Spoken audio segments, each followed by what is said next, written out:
And Sean, another thing on Davidson, I mean, this George Mason team, I mean, last 5 games giving up 83 points a game. Yeah. They're just not defending it. They haven't covered it 5 or 6 at home. I think this is a really solid game.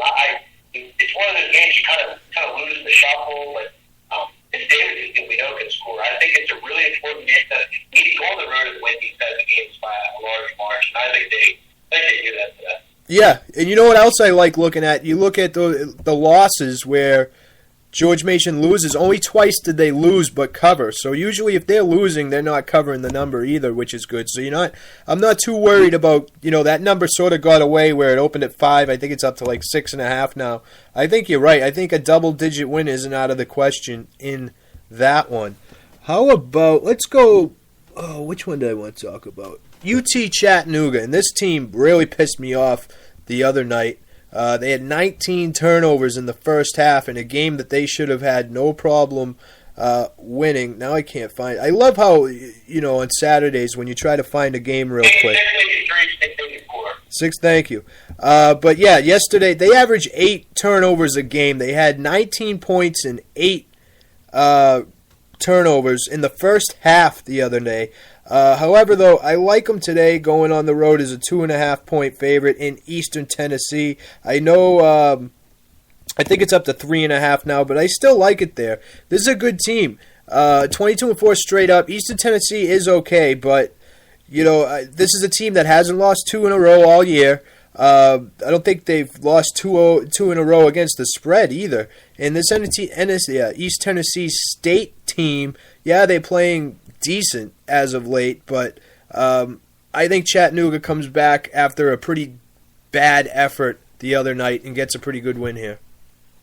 Yeah, but the problem is, Sean, it wasn't just one bad effort. If you remember back on Monday, they really struggled against Mercer. I mean, they were lucky to win that game. Right. Look, I think they had more turnovers than points in the first half, which is yeah. I'm not sure how that's possible, but look, I mean, they're a solid team. They're 20-4, which look, they've owned this conference most of the year, 9-4 against the spread. I haven't seen much of East Tennessee State. I find it interesting, Sean, if you really think about it, how many teams basketball-wise there are in Tennessee. I know. Definitely the most in the country. It's got to be. They have just like 15 teams. It's crazy. It's crazy. But I mean, they haven't covered 13 of 16 on Saturday, which is kind of interesting. They can score, which is kind of alarming if you like Chattanooga. I mean, this team scores 89 points a game at home, and they've been really good at home. I gotta be honest, Sean. I don't like the way this Chatt team is playing right now. It's hard to bet against them. I will be on it. But look, I gotta be honest. I kind of like East Tennessee State here, but I hear you. You've had a decent run with Chatt, so I'll let you play that. But they haven't been playing particularly well, so that's kind of great. No, and I'll tell you, if they lose this one, they'll be on my list, and I'll be done with them for the rest of the year. Last week I wrote it off as Mercer with they were an emotional game for Mercer, so I wrote that off. And then last week it was just pathetic the other night, but we'll see. I want to like this team because I think that when they're playing well, they could be a decent, maybe surprise team in the tournament if they make it. No, yeah, you're right. I mean, they hung tough. It's just lately, man. Yeah. But every team goes through some lumps sooner or later. Yep, I hear you. Another one that they kind of want to bring up, and I'm going to bring it up on the sole kind of fact that I just want to point it out again. The Citadel, Sean, for all your listeners that maybe didn't hear me, this team gives up 100 points a game on the road all year. That is just, is that not the most alarming thing you've ever heard? It's crazy, and the fact that we're 20 plus games into the season is just crazy. In 14 games on the road, they've given up 100 points. Mm-hmm. That's unreal. There's 13-4 to the over as an underdog, and 13-5 overall to the over. In conference games, when the total is 170 or higher, 7-3 to the over. And look, Wofford's been an over team as well, 15-6, 8-2 is a favorite. In conference games, over is 10-13. I like the over in this game. I continue to. I mentioned on my show last night, I bet a lot of overs in the Rise League. This another team to continue to bet the over with. This line open at 181 instead of 175. I like the over. I think this is like a high 90s for Wofford, low 80s for the Citadel Bulldogs. I think the game goes over the most total. Yeah, I like it. I wish they had team totals. I can never get them for like these Citadel games. If you just took the team total against Citadel, you'd be doing pretty well this year. But you're right. I mean, the over trends are pretty incredible for both teams, and actually, like you mentioned, for the entire league in general. It's just not a great defensive league. You got team total for Wofford 94. Oh, you can get one. See, so there you go. Yeah, I mean, 94 is still crazy to take. Yeah. I mean, it's 94, but again, I mean, they give up 100 points a game on the road, so right. It's not out of the realm of possibility. No, and it probably does cash, you know. And they've been playing good. They've been scoring. They've been playing well. I think they've won like 5 of the last 6. They covered 6 or 8 of the last 9. So, you know, originally when I looked at it, I was even thinking about laying the points with Wofford at home. But, you know, either way you go, I think over, maybe even like a parlay with Wofford and the over. But I know you've been making good money betting the overs on the Citadel. I don't even know. It's something like 8 out of 10 have cashed as of late. So, yeah. I've actually made decent money this year betting against whoever Wofford or Citadel. Right. Look, I'm just going to say this. I know they're bad defensively, but you get a team that can score like that. I mean, they have the number one team in the country offensively. You give them 13, 14 points. That's a lot of points. You know, they've been undervalued this year, getting 10, 11 points a game, so they're winning them outright. So, I'm not sure you can back Wofford here, but I'm going to just stay with the over. It just seems to be like a way better play. Yeah, I hear you. Next one we will go to is bet number 688, so you can find it. Southern Utah at Montana State. Line's 12.5. Southern Utah, awful, as we know. Like, it doesn't get much worse. Their last win, I don't know how they did it, was a 2-point win in Idaho about 7 or 8 games ago. Right.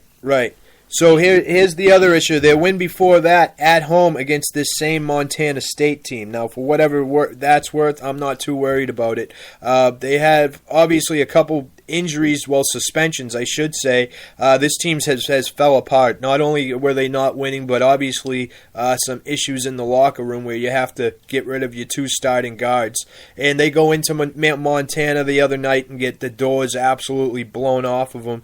Now they got to go into Montana State. You're laying double digits, yes, but there's no reason to stop betting against this Southern Utah team. I mean, what's it been? 6, 7 in a row, 9 of 10. I mean, it's just ridiculous. What are they, like 3-16 against the spread? Something crazy. You don't really have to say much more. And the fact is, most of these games they were double-digit dogs, so it's not like a different spot for them. And like I said, not concerned. Montana State lost to them last time out. I like Montana State in this one, laying the 12.5. Yeah, you know, actually, I'll try to wrap this up as quick as possible, but I love talking about how bad Southern Utah is. I've bet against them the last 2 times.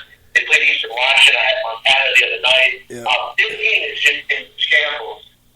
Their 2 top players, Trevon Langston and Trey Kennedy, out after marijuana issues. They were, I believe, arrested and kicked off the team for a certain amount of time. That's right, yeah. This Montana State team, we point out in the last game, they set a D1 record this year for May 3s in the game, 25 against another Sellers Lower Northern Arizona. Yeah. Let's say it again. They made 25 threes that game. That's unbelievable. And by the way, Sean, do you happen to know who the worst team in the country is against the three?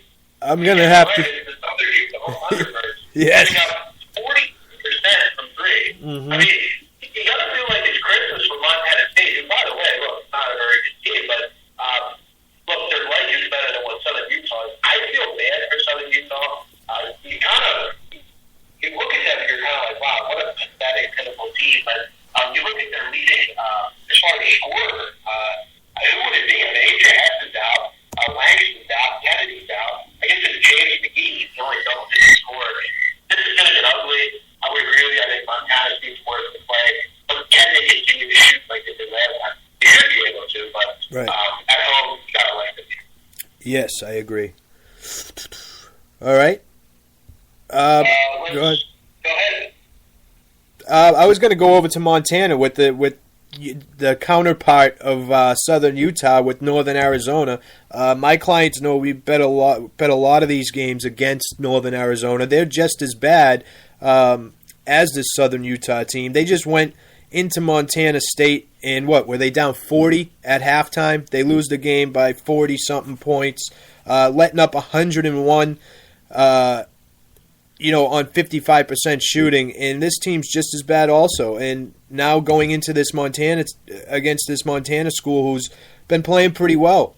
A couple games behind Weber State for the lead in the Big Sky. I think this one could get ugly too. However, it's a big number. I tend to lean, and this is actually going to be a client play for me, Montana first half minus the 9.5. Northern Arizona, they don't get out to a good start, although sometimes they sort of hang around in the second. They're another awful team, though. I'll take my chances with the 9.5 in the first half. I like the game too, but I'm gonna go with the first half in this one. The question I have is, who's worse, Northern Arizona? I know. Southern Utah. I mean, can you come up with a quality answer to that? Well, I have a hard time. Let me ask Ryan. What do you think? Who's worse, Northern Arizona or Southern Utah? Who's worse, Southern Utah or Northern Arizona? Ooh. Southern Utah's got to be worse. I would agree with that, Ryan. I mean, Southern Utah, it's not much worse, but we also have to remember, Northern Arizona gave up. They were the ones that gave up 25-3. Right. Once they gave 1-15, there was a 40-point lose. A loss at halftime. They were down 40 points. I actually have a memory plan this game. Okay. I'm not going to say what it is, but I think we all are aware of what it is. Yeah. The thing is, Sean, you and I, we cap very similarly, so sometimes we actually have the same plays, but yeah. I think it's always good to pick on these two teams. I do that. I agree. All right, I'll let you go ahead. I don't want to keep giving away any of these games that your clients are on either. No But I know you don't care, but... Let me ask you, Sean. Obviously, you got an interesting game. Where was I going, Sean? Where was I going? I lost my spot. What's your opinion on that Virginia Duke game? You said I like Virginia as far as I think with the juniors and seniors they have. I just think they're more a seasoned team. They're playing defense at a very high level right now. Yep. At plus 120, I like the money line. I think they go in the Duke and win. Yeah, I agree. And here's my thing with Virginia. I made a lot of money I'd say about a couple weeks ago betting against them. They were winning but not covering. Last few games they have been covering. Their defense has looked so good. I feel like with Virginia, I'm never ready to put them as a 1 seed in the tournament. And then when I'm finally ready to get on board with them, they sort of screw me. So personally, I'm staying away. We've bet the last 4 Virginia games, we've taken the under on the total. We cashed each one of them, but I'm staying away from it today. I think they should win, though. I think they should go on the road. Duke's not as good. And you look at Duke, like everyone gets excited about them because they've won a few games, but, I mean, who have they beat? They beat a Louisville team that just found out they can't go anywhere. They beat NC State twice, you know what I mean, and Georgia Tech. Other than that, I mean, they're continuing to lose to the top-notch teams. And now you get one of arguably the hottest teams in the country. I like Virginia. I think they get it done.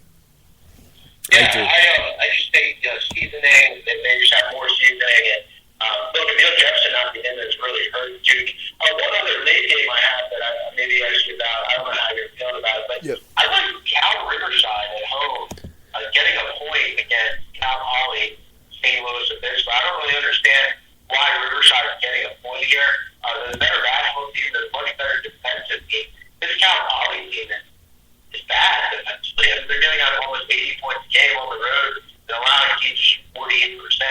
They can't get stops. They're 5-8 against the spread. Yeah. Look, I know Riverside's not great either, but I kind of wonder why they're getting a point at home. I think they're a better team. They already beat Cal Poly this year on the road. Right. I like Riverside kind of. I backed them once or twice this year, and they brought the job on. I could see it. I'll tell you, watching this conference, and I got somewhat familiar with watching them last year with UC Davis, but some of these teams really look like it's almost like men against boys. Like you look at the Power 5